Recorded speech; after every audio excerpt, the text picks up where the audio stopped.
Sur les bords de Seine, j'ai rendez-vous avec un enfant du pays.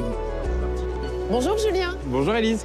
Tu es l'un des journalistes de l'équipe d'Envoyé spécial. On est ici juste à côté de Rouen. Tout le monde se souvient de l'incendie de Lubrizol et de Normandie Logistique. C'était il y a un peu plus de 3 ans. Est-ce qu'il y a encore un vrai traumatisme dans la population ?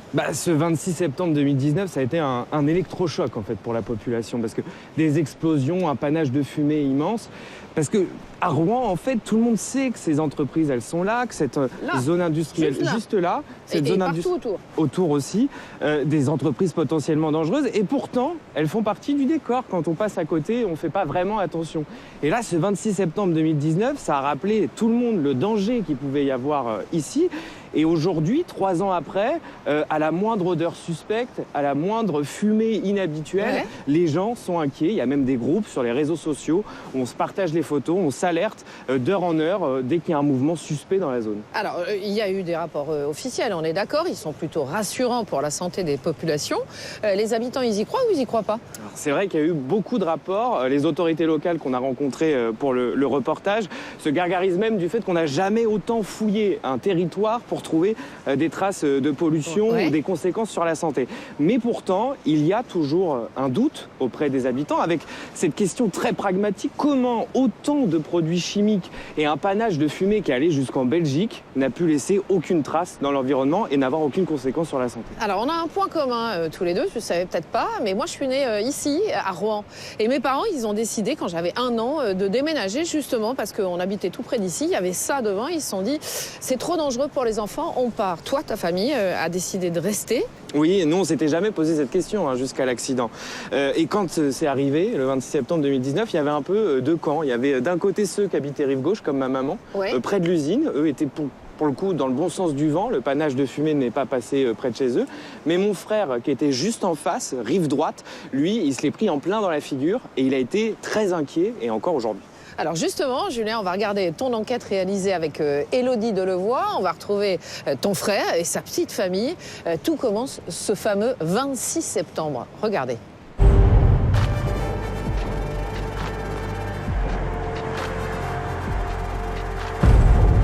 « 2h39 du matin.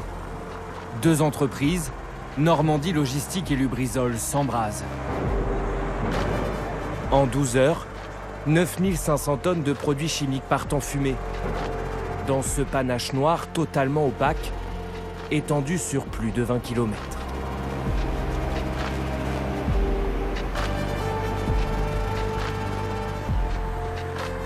Une catastrophe industrielle qui inquiète et qui pousse le gouvernement de l'époque à dire tout. Sur la qualité de l'air, aucun polluant anormal n'a été détecté par ces analyses. Et son contraire. Donc la ville est clairement polluée.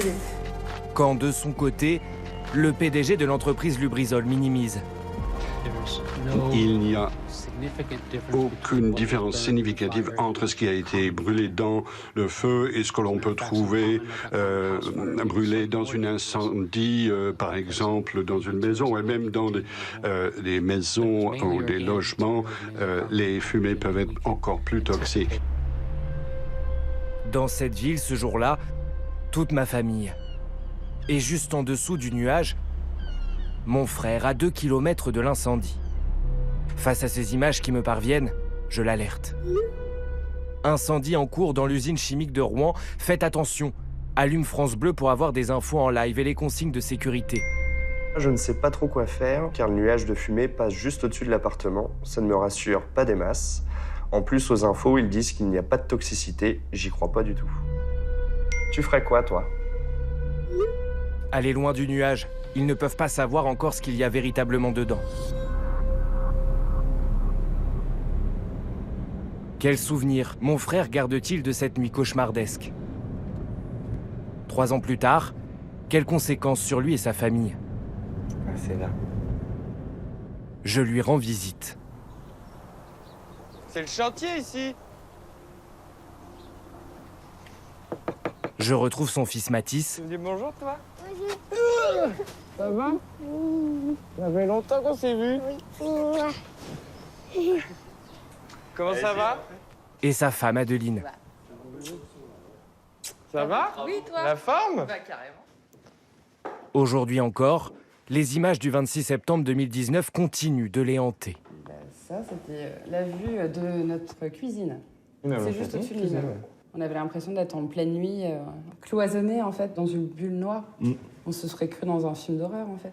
T'avais du noir absolument partout. Sur le sol, ça ruisselait de produits. Hein. C'était comme si t'avais de l'essence, de l'huile. Les taches qu'on retrouve après des accidents, par exemple, ce genre de truc. Bah là, il y avait ça partout, sur toute la route, sur toutes les voitures, sur tout. Plus les heures passaient et plus l'odeur s'intensifiait, on s'est dit non mais là on peut plus. Et puis, vous ressentiez quoi? Des maux de gorge, même les yeux qui piquaient, on avait du mal à respirer, la toux qui commençait vraiment à arriver. Et pour le coup, notre fils avait 6 ans, donc on s'est dit, il est hors de question que notre fils y respire ça tout au long de la journée, quoi. Ils fuient donc leur appartement plusieurs heures après le début de l'incendie, avec beaucoup d'interrogations en tête. Toujours sans réponse aujourd'hui. On ne sait même pas d'où est venu cet incendie, ce qui s'est passé, ce qu'on a respiré, ce qu'il y a des risques pour notre vie, on ne sait pas. On s'en doute. On s'en doute, mais on s'en doute. Puis aujourd'hui, notre famille s'est agrandie. On ne sait même pas si Léna, par exemple, aujourd'hui, peut avoir subi quelque chose par rapport à ça. On ne sait pas. C'est quelque chose qui reste dans votre tête? Bien sûr. Si à 50 ans, on nous décèle un cancer, on ne sera pas étonné, quoi. Je veux dire, ça paraît logique. On s'en est pris plein le nez pendant 2 jours. On ne sait même pas ce qu'on a respiré. Bon, ça ne m'étonnerait pas qu'on ait des séquelles dans quelques années. Hein. Ma famille et les habitants ont-ils été intoxiqués? Courent-ils un risque à terme pour leur santé? En tant que frère, mais surtout journaliste, je vais mener l'enquête pour trouver des réponses. En 3 ans, 2 gros rapports ont été rédigés par des laboratoires indépendants. L'État se base sur leurs conclusions pour évaluer l'impact sur l'environnement et la santé. À l'intérieur, la liste des communes de Seine-Maritime survolées par le panache de l'incendie. 111 au total, toutes passées au peigne fin. Au fil des pages, leurs analyses d'eau, de terre et de végétaux. Et cette conclusion, la pollution retrouvée dans la région est sans lien avec l'incendie. Selon ces rapports officiels donc, aucune répercussion sur les habitants n'est à craindre. Toutefois, au détour d'un paragraphe, une chose m'intrigue, le cas de l'amiante, cancérogène connu. Selon les analyses officielles, aucune fibre d'amiante n'a été détectée. Pourtant, en 2019, l'amiante de Lubrizol noue à envoyé spécial, on en avait bel et bien retrouvé.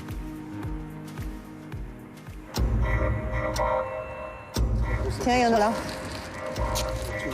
Tiens, il y en a là aussi, tiens, regarde là. À l'époque, Florence Carré, archéologue, scrutait le sol à la recherche de débris. Je pense que c'en est un.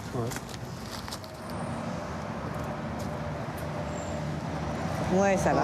Ah ouais, c'en est sans problème. On finit par avoir l'œil. Des morceaux du toit de Lubrizol retombés dans son quartier en fibrociment. Nous les avions apportés dans un laboratoire. Dites-moi ce que vous voulez analyser déjà. Bon, bah déjà ça, c'est sûr. D'accord. Ensuite, ce qu'il y a dans le square. Le résultat était alors sans appel. 4 échantillons sur 5 contenaient de l'amiante. Alors, comment ces fibres que nous avions repérées ont-elles pu disparaître? Bonjour, Florence. Comment ça va? Ça va, ça 3 va. ans après le retour, vous allez bien? Oui, ça va. Depuis notre première rencontre, Florence habite toujours au même endroit. Mais tout son terrain a été désamianté. J'ai enlevé un maximum de choses. Hein. C'était vraiment... qui était persistant, je l'ai raboté. Enfin bon. Faut que vous imaginiez, on a fait 200 sacs de déchets verts, les sacs qu'il y a dans la pente, là, des gros sacs. Parce qu'en fait, on a décidé de décontaminer. Il y avait beaucoup de résidus qui s'étaient déposés sur les plantes, sur les feuilles. On voyait ces traces grasses. L'idée qu'un jour, quand mes petits-enfants ils viendraient chez moi, qu'ils jouent dans le gazon et que j'ai pas confiance, que j'ai peur pour eux, en fait, parce que je me dis, bon, est-ce qu'ils risquent d'avaler des poussières d'amiante? Enfin, voilà. 15 jours après l'incendie, la préfecture envoie chez elle une entreprise pour ramasser l'amiante. Alors qu'aucune précaution sanitaire ne lui avait été recommandée jusque-là, des ouvriers en combinaison totalement hermétique désinfectent sa parcelle. Au total, comme le montre cette attestation, il collecte 20 kilos de déchets amiantés. Vu qu'il y en a dans son jardin, elle demande que son toit soit également nettoyé. Elle y a d'ailleurs photographié ses débris. Mais impossible pour les ouvriers, ils ne sont pas habilités. 2 mois plus tard, une seconde entreprise finit par intervenir. Elle est directement envoyée par Lubrizol. Cette fois-ci, c'était pas scaphandre et tout ça, pas du tout. Donc ils ont passé des lingettes dans les gouttières. Le gars m'a montré des photos des fragments qui étaient des endroits où on ne pouvait pas les voir nous.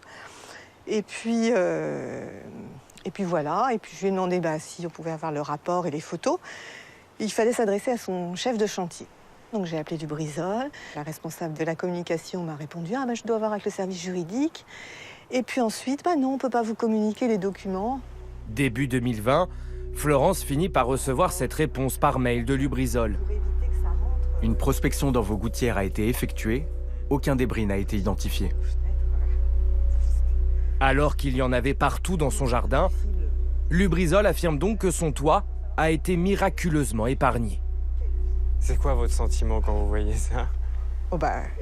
À l'époque, j'étais très en colère, parce que franchement, c'est du foutage de gueule. Enfin, c'est pas très poli, mais bon, voilà, on peut le dire comme ça. Maintenant, je trouve que ça illustre carrément l'état d'esprit général. Voilà. C'est-à-dire? C'est-à-dire, on minimise, on fait disparaître les preuves éventuelles, voilà. J'ai demandé à Lubrizol comment son entreprise avait procédé pour ne rien trouver. Je n'ai jamais eu de réponse. En quittant Florence, je commence à douter de ces rapports officiels qui ne trouvaient pas d'amiante, là où nous en avions observé. C'est pour cela que je les ai montrés à un expert. Je vous laisse vous installer ici. Alain Bobiot, secrétaire général de l'Association nationale des victimes de l'amiante. Je veux bien, Pour lui, la dizaine de sites de prélèvement choisis après l'incendie, en violet sur cette carte, ne serait pas du tout bien placée. Quand on est le 28 septembre, date des premiers prélèvements dans l'air de l'amiante, qu'on a 5 points de contrôle autour de l'usine. Pour vous, est-ce qu'on peut en trouver? Là, on a cherché des fibres d'amiante à bout portant, mais elles étaient déjà très loin. On peut prendre une image, elle vaut ce qu'elle vaut, mais si l'envie vous prenait de vider un sac de farine devant un gros ventilateur, on peut penser qu'on retrouverait beaucoup plus de farine au bout de quelques mètres qu'au pied du ventilateur. C'est à peu près ça qui s'est produit. C'est une démarche naïve, inexacte, approximative. On joue avec la santé des gens. Tout se passe comme si les autorités avaient comme principal souci rassurer pour se couvrir. On ne fait pas de la prévention avec du déni.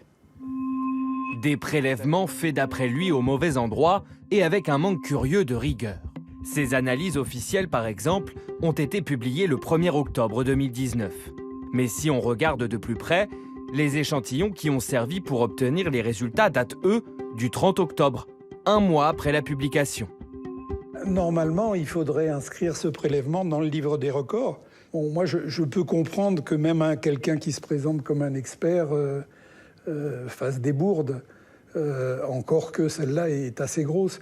Mais ce que j'ai du mal à comprendre, c'est que ces examens-là, ces analyses présentées comme majeures, rigoureuses, sont passées par peut-être d'une dizaine de personnes des pouvoirs publics. Aucune d'entre elles a trouvé à redire au fait qu'un examen soit fini avant de commencer.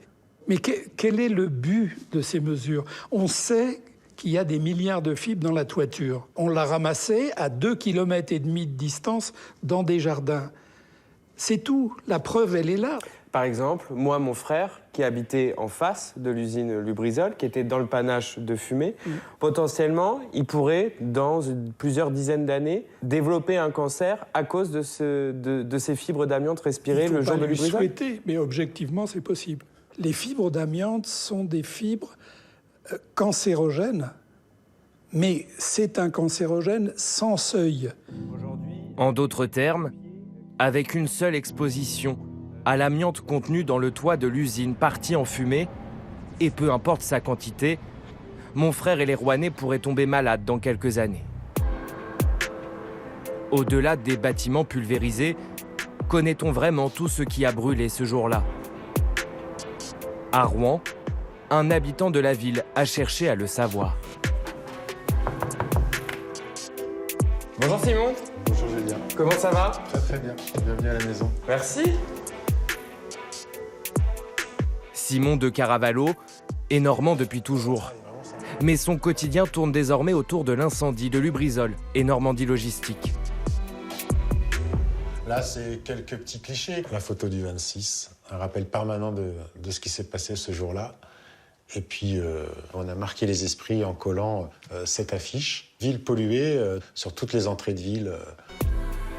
Il est président de l'association des sinistrés de Lubrizol. Il a épluché la liste rendue publique par la préfecture des produits qui ont brûlé le 26 septembre 2019. Ça, c'est la fiche qu'on a récupérée sur le site de la préfecture. Donc, Lubrizol, fiche produit 9990A. Sur cette fiche-là, vous avez des informations comme les désignations chimiques, les substances qui composent le produit et le pourcentage de chaque substance. Voilà. Dans la colonne concentration, si l'on additionne les chiffres, on devrait trouver 100%. Or, sur cette fiche, il manque au moins 12% des ingrédients. Alors, après plusieurs mois de recherche, Simon parvient à se procurer une autre version du document auprès d'un client de Lubrizol. Toujours le produit 9990A, donc de la société Lubrizol. Et donc sur cette fiche-là, on retrouve les mêmes, donc le mineral oil, le zinc bis, le C14, C18, le triphényl, etc. Sauf qu'un nouveau s'est ajouté, c'est le benzène. Dans la version publique du document, Lubrizol aurait enlevé le benzène, un produit classé cancérogène. En fournissant des fiches incomplètes, l'industriel tenterait-il de minimiser ses responsabilités, comme le pense Simon? Sur quoi va se baser le juge pour étudier avec précision ce que nous avons respiré? Donc si, dès le départ, l'industriel biaise les informations, eh ben, forcément, en justice, on aura une information erronée aussi. Pourquoi le benzène a disparu? Là encore, aucune réponse de Lubrizol. Et ce n'est pas la seule disparition suspecte que je constate dans mon enquête. Au lendemain de l'incendie, la préfecture commande 7 études de pollution sur la mousse des forêts située sous le panache de fumée. En rouge, les résultats jugés non conformes ou alarmants. Sur les 23 communes analysées, 12 ont des taux de BAP cancérogènes reconnus, largement au-dessus des limites. Après le passage du nuage, le nombre de particules a même été multiplié par 38 à certains endroits. Des valeurs qui interpellent, mais que la préfecture ne rend pourtant pas publiques à l'époque. Un an plus tard, une autre série de mesures est commandée. Cette fois-ci, quasiment toutes les valeurs passent au jaune. Les seuils ne sont plus alarmants. Pour la préfecture, la pollution aurait donc disparu. Ces études ne sont même pas prises en compte dans les rapports officiels. Elles apparaîtront aux yeux du grand public plus de 2 ans après l'incendie.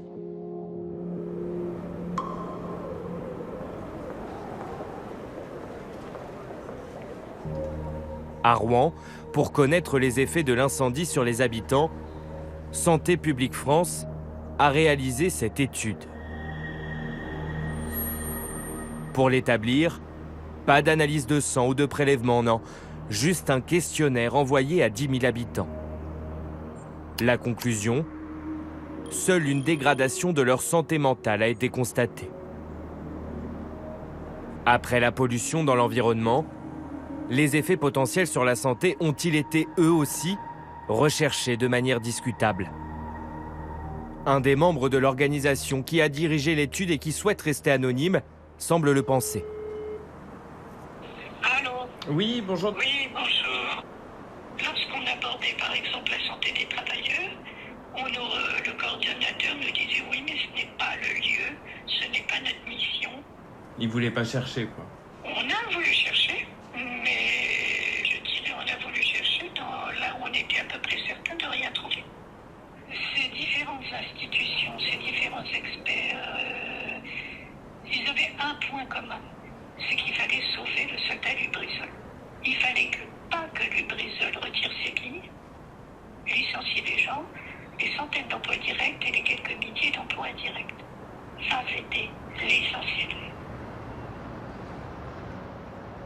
Aujourd'hui, n'y a-t-il plus aucune trace de l'accident dans l'environnement, comme l'indiquent les rapports? Est-il désormais trop tard pour reprélever et réévaluer plus sérieusement les conséquences de l'incendie? J'ai un coup de main? Oui, je veux bien. Ça. Mathieu Fournier, chercheur à l'université de Rouen, n'en est pas convaincu. Le jour de l'incendie, il a identifié dans le panache des molécules particulièrement inquiétantes. Depuis un an, il sillonne la campagne normande, là où est passé le panache de fumée, pour les retrouver. Et donc là, vous venez prélever tous les combien ici? On vient prélever tous les mois. Donc on a plusieurs types de prélèvements. On va avoir des prélèvements d'eau pour des analyses physico-chimiques.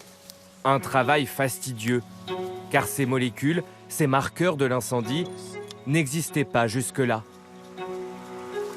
Ils sont issus des réactions chimiques qui se sont produites dans le brasier. Mathieu part donc de zéro. Là, on va chercher à identifier véritablement les marqueurs issus de l'incendie présents dans les différents prélèvements. Est-ce qu'ils le sont toujours? Est-ce qu'ils le sont à T plus X, T plus Y? Et si oui, pour combien de temps?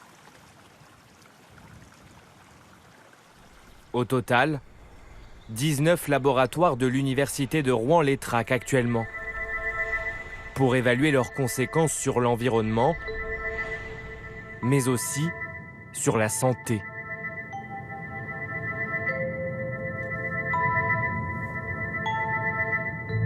Dans ce laboratoire se cache une couveuse à cellules pulmonaires.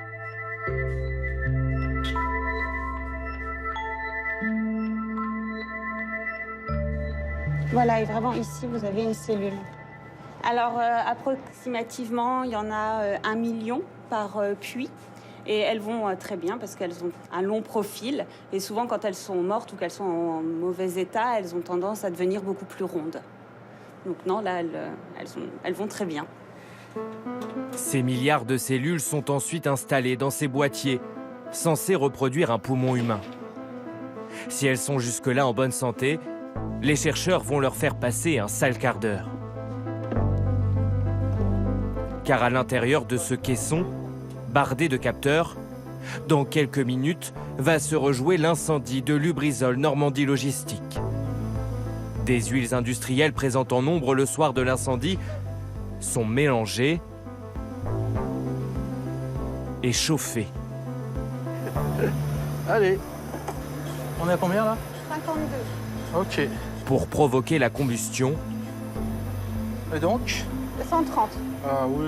Comme le 26 septembre 2019. Voilà, voilà. 140. 170, je pense qu'on est bon. Hop.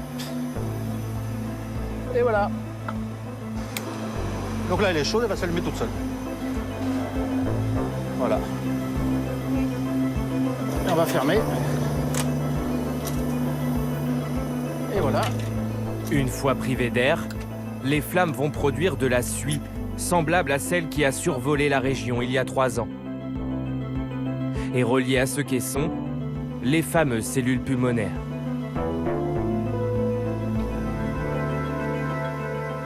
Ici, c'est l'arrivée des aérosols, donc en sortie du caisson. Donc là, c'est ce qui est produit par l'incendie. C'est ce qui est produit, voilà. On s'est positionné à l'arrière et on récupère du coup ces aérosols qui vont arriver ici au niveau de cette rampe de dilution. Donc durant toute l'expérience, elles vont être en contact avec l'air de l'incendie. Voilà, avec les gaz et les particules. D'accord. Une expérience indispensable, car selon ces toxicologues, aucune étude n'existe à ce jour sur les effets des incendies industriels à long terme. On s'est rendu compte qu'on ne pouvait pas répondre à la question, mais est-ce qu'on a inhalé des produits toxiques? Alors il y a des mesures qui ont été faites tout de suite avec des gaz, on a parlé du CO, il y a d'autres gaz dont on sait qu'ils peuvent être extrêmement dangereux, mais c'est tout en fait. Et est-ce que c'est spécifique cet incendie industriel avec un dégagement de produits différents d'un incendie de forêt ou d'une pollution liée au trafic routier par exemple? L'accident de Normandie Logistique Lubrizol aura-t-il des effets sur la santé à long terme? L'université s'est donné encore 1 an pour rendre ses premiers résultats. Mais à Rouen, en tout cas, certains n'ont pas eu à attendre bien longtemps avant de ressentir les premiers effets de l'incendie sur leur santé, comme Anaïs Mention. Là, on surplombe Rouen. On voit, il y a Lubrizol juste là. Oui. Cette vue-là, ça vous évoque quoi? Ça me rappelle le jour où tout est parti en vrille pour moi. Maintenant, j'ai même plus envie de la regarder parce que je sais que là-bas, il y a eu des dégâts, des conséquences sur une grosse partie de ma vie quand même. Et ça me rappelle que de mauvais souvenirs. À l'époque, Anaïs habite ici, dans cette résidence étudiante, située sous le panache de fumée. L'air extérieur s'infiltre dans sa chambre. Elle enchaîne les crises d'asthme. Les semaines se suivent et ses capacités respiratoires s'effondrent. Plus surprenant, elle perd l'usage de sa voix. Ça a été quoi concrètement l'impact sur votre voix? Il n'y avait plus un son qui sortait? Alors, elle était complètement cassée. Il y a des moments, je parlais, ça se coupait d'un coup, ça revenait ou ça revenait pas dans l'immédiat. Il y a des choses que j'arrivais plus à prononcer sans tousser, sans m'étouffer. Et finalement, il y a des syllabes que j'arrivais plus à prononcer. Ça a duré combien de temps? Comment ça a impacté votre quotidien? Alors, ça a duré plus de 2 ans, puisqu'on m'a diagnostiqué en rémission pour mes cordes vocales. Donc j'étais vraiment guérie, c'était en novembre-décembre 2021. 2 médecins relient directement ces troubles à l'incendie de Lubrizol. 3 ans plus tard, elle souhaite être reconnue officiellement comme victime. C'est pas parce qu'aujourd'hui je vais mieux que je vais tourner la page et que je vais faire comme si rien ne s'était passé. Je veux qu'ils soient reconnus coupables pour ce qu'ils ont fait. Puisque c'est leurs erreurs, ce sont leurs fautes et il faut que ce soit reconnu comme tel. Elle a donc déposé plainte contre les industriels dans l'attente d'un procès.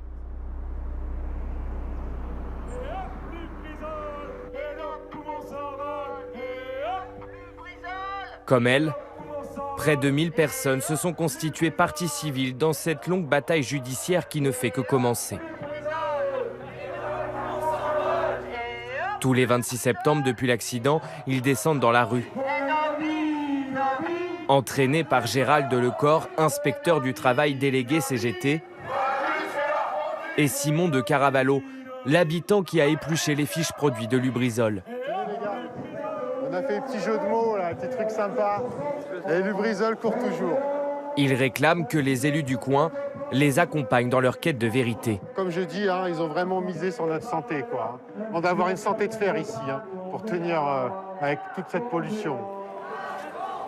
On pensait être soutenu par les élus locaux. Ici, c'est un parti socialiste et écologiste. Donc, en théorie, ils devraient pouvoir être à nos côtés et pouvoir, avec nous, combattre avec nous. La commune et la métropole se sont eux aussi constitués partie civile. Pourtant, selon les manifestants, la clémence des autorités locales avec Lubrizol serait ancienne. En France, chaque site Seveso seuil haut doit réaliser une étude de danger validée par la préfecture pour être autorisé à fonctionner. J'ai pu consulter celle de Lubrizol en vigueur lors de l'accident, un document strictement confidentiel, ici reproduit.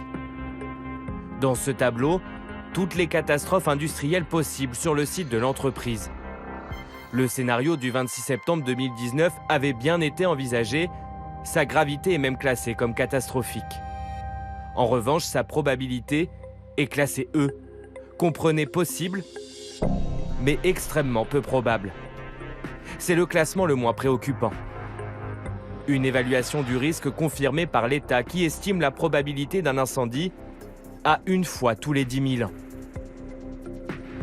À partir de cette étude, les autorités ont établi un plan de prévention de risques technologiques, appelé PPRT. Une carte qui définit les zones à risque autour de Lubrizol. La carte de zonage avec effectivement donc l'entreprise et puis les zones où il y a des interdictions, par exemple ici là, en R. Et puis on a des zones de couleurs différentes où il y a un régime d'autorisation particulière. Problème selon Gérald Lecor, le porte-voix de la manifestation, aucun document n'a été mis à jour depuis l'accident. Lubrizol, on va sur le site de la préfecture de Seine-Maritime. Qu'est-ce qu'il nous dit? Le PPRT, il a été approuvé le 31 mars 2014. Il n'y a pas eu de nouveau plan après Il n'y a pas de nouveau plan. Aujourd'hui, on voit bien que les scénarios sur lesquels ont été construits le PPRT de Lubrizol, mais on peut pratiquement affirmer que les autres plans de prévention des risques technologiques ont été construits sur les scénarios similaires qui minimisent donc les risques. Et donc ça nous inquiète parce que aujourd'hui, tous les ingrédients qui ont donné lieu à l'incendie de Lubrizol, on peut les avoir sur d'autres sites industriels. Je dirais que la question, c'est pas de savoir si il va se passer des choses demain. La question, c'est quand ça va se passer et où ça va se passer. Je veux dire, tous les indicateurs sont rouges. Pourquoi l'État n'a pas remis à jour ces fameux PPRT?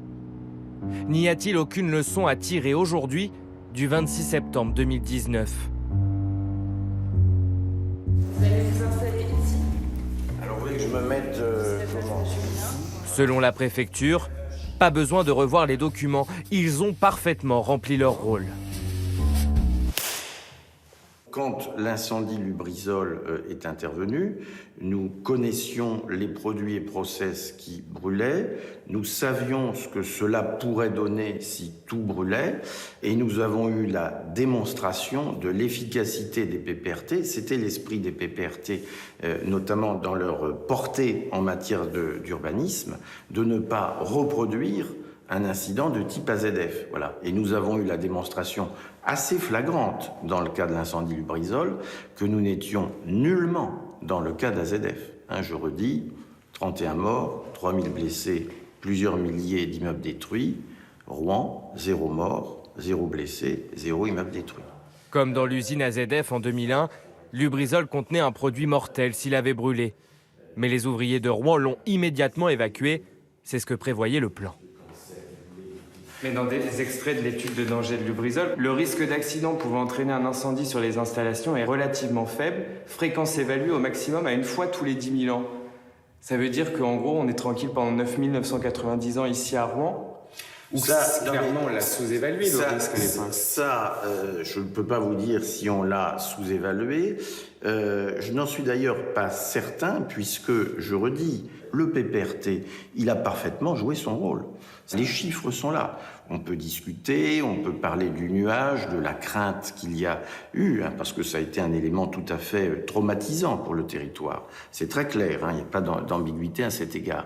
Mais s'agissant des victimes directes, les chiffres sont là. Et donc, ils ont bien démontré l'efficacité du PPRT. En revanche, l'incendie Lubrizol a fait apparaître l'inefficacité, l'insuffisance des règles de tenue des sites industriels. Pour améliorer la sécurité, justement, 2 décrets ministériels et 8 arrêtés ont été mis en place après l'accident. Ils obligent à former davantage les salariés des sites chimiques dangereux aux risques industriels et à renforcer les règles de tenue des zones de stockage. Les habitants de Rouen peuvent-ils pour autant dormir sur leurs 2 oreilles? Pas sûr. Depuis le 26 septembre 2019, 6 incidents industriels ont eu lieu dans la même zone que Lubrizol. Mon frère et sa famille, de leur côté, eux, ont préféré déménager, loin, très loin des sites Seveso.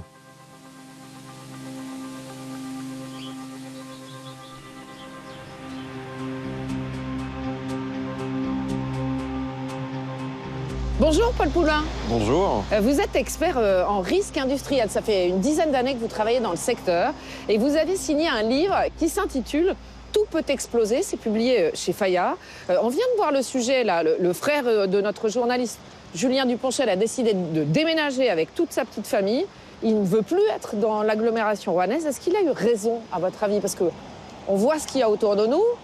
C'est costaud quand même, Ah bah, je le comprends, mais je serais à sa place. La question est de savoir où est-ce que je vais. Il y a 500 000 sites dangereux partout en France. Il y en a partout, risque d'incendie, d'explosion, de nuages toxiques, et il est important de le savoir pour agir. Moi, je n'habiterai jamais ici si je peux l'éviter, mais encore moins en Île-de-France ou le long de la vallée du Rhône. Pourquoi? Il y a de nombreux sites dangereux qui aujourd'hui sont très peu contrôlés, mal contrôlés et très peu sanctionnés. Après l'incendie de Lubrizol et de Normandie Logistique, le gouvernement a mis en place un plan d'action. Est-ce que d'après vous, ce plan d'action, il est suffisant? Il est totalement insuffisant. Totalement Il faut être clair. Il y a de la réglementation, des couches en plus, mais il y en avait déjà. Et déjà, la réglementation d'avant n'était pas appliquée, par manque de contrôle. Mais pourquoi ils ne sont pas contrôlés ou très peu contrôlés? Qu'est-ce qui se passe? Parce que là, c'est une usine Seveso seuil haut. On est tout près de Rouen. S'il y a un accident, c'est très grave. Il y a des vies humaines en jeu. On ne comprend pas pourquoi il n'y a pas assez de contrôle. C'est des raisons budgétaires. 1600 inspecteurs pour 500 000 sites considérés comme dangereux. 1600 inspecteurs pour toute la France. Pour toute la France. Ouais. Il en faudrait, pour contrôler tous les sites, une fois tous les 5 ans, il en faudrait 8000. Waouh! Mais c'est une énorme différence, ça. C'est énorme, et c'est pour ça qu'on n'ose pas le faire, parce que ça coûte cher. Et c'est malheureux, c'est pour ça que je me bats pour qu'il y ait plus d'effectifs, mais aussi plus de sanctions quand on ne respecte pas la réglementation. Mais parce que les sanctions, ça fait pas peur aux industriels? La sanction maximale est de 15 000 €. Autant dire que pour des multinationales, c'est très faible. Et surtout, les préfets ne sanctionnent pas systématiquement. Des fois, ils préfèrent protéger le développement économique de l'industriel. D'où le fait qu'il faut sortir ce système de sanctions du ministère de l'Intérieur. Et pour ça, on aurait besoin d'une autorité de sûreté indépendante, comme pour le nucléaire. D'accord, qu'on contrôle en fait de manière totalement indépendante par rapport aux collectivités locales, par rapport à l'État. Le problème aujourd'hui, qui sanctionne? Le préfet. Ouais. Et le préfet arbitre entre le développement économique de son territoire et la sécurité de la population. Si on faisait la même chose dans le nucléaire, en ce moment, malgré les corrosions, les centrales continueraient de fonctionner et on prendrait le risque. Aujourd'hui, dans toute l'industrie, c'est comme ça qu'on fonctionne. Qu'est-ce qui se passe dans les pays qui sont autour de nous? En Allemagne, par exemple, parce qu'il y a beaucoup de sites industriels aussi, on sait, dans ce pays. Est-ce que les contrôles sont plus importants? Les contrôles sont beaucoup plus importants en longueur. En moyenne, en France, une équipe d'inspection passe 4 jours sur un site comme ça. En Allemagne, c'est 20 jours, 5 fois plus. Et c'est dû à quoi? C'est dû au laxisme français. Est-ce que vous avez l'impression, vous, on parlait des populations qui ont décidé de rester ici, et puis on peut les comprendre aussi, parce qu'il y a un véritable tissu économique. Est-ce que vous pensez que les populations sont assez informées sur les risques qu'ils encourent en vivant dans ce genre de région? Clairement pas. Il y a eu une étude sociologique après l'incendie de Lubrizol. Et il se trouve qu'encore plus de la moitié des Rouennais ne sauraient pas quoi faire en cas d'accident comme Lubrizol. Il n'y a pas d'éducation? Il n'y a pas d'éducation et c'est la raison pour laquelle je propose de modifier les programmes scolaires pour éduquer à la sécurité les plus jeunes. Dès l'école primaire? Dès l'école primaire, puis au collège et au lycée, mais également les adultes. Et une autorité de sûreté pourrait piloter justement ce travail d'éducation. Merci à vous, Paul Poulain. Merci. Alors, on va changer radicalement d'ambiance, cap sur la Tanzanie. Ce pays est connu, bien sûr, pour ses éléphants, ses rhinocéros, ses girafes. Des couples s'y pressent pour fêter leur voyage de noces. Mais loin de l'image du safari, vous allez voir qu'une population n'est plus la bienvenue dans le paysage. Il s'agit des Maasai. Le gouvernement fait tout pour les chasser d'une partie de leurs terres ancestrales, avec des arguments, vous allez le voir, pour le moins étonnants.